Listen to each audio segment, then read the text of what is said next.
మనోరంజన news ప్రతినిత్యం ప్రజల పక్షం. బాగున్నారా అమ్మ అంటూ రాష్ట్ర మహిళా మంత్రులను ఆత్మీయంగా పలకరించారు తెలంగాణ తొలి ముఖ్యమంత్రి బీఆర్ఎస్ అధినేత కె చంద్రశేఖరరావు. ఇంటికి వచ్చిన అతిథులకు సాదర స్వాగతం పలుకుతా అతిథి మర్యాదలకు ప్రతీకగా ఆడబిడ్డలను సంప్రదాయ పద్ధతిలో సత్కరించారు కేసీఆర్.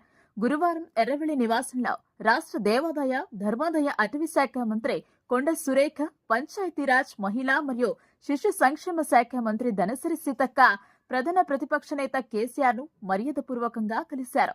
మరికొద్ది రోజుల్లో ప్రారంభం కానున్న మేడారం సమ్మక్క సారలమ్మ జాతరను సందర్శించాల్సిందిగా కోరుతూ ప్రభుత్వం తరపున కేసీఆర్ కు ఆహ్వానం అందజేశారు. ఈ సందర్భంగా మంత్రులు శాలువా కప్పి ఆహ్వాన పత్రికను అందజేయగా మేడారం ప్రసాదాన్ని సమర్పించారు. తన ఇంటికి వచ్చిన మహిళా మంత్రులను ఆడబిడ్డలుగా భావించి ఆత్మీయంగా పలకరించిన కేసీఆర్ శోభమ్మ దంపతులు పసుపు కుంకుమ వస్త్రాలు తాంబూలాలతో సాంప్రదాయ రీతిలో సత్కరించారు.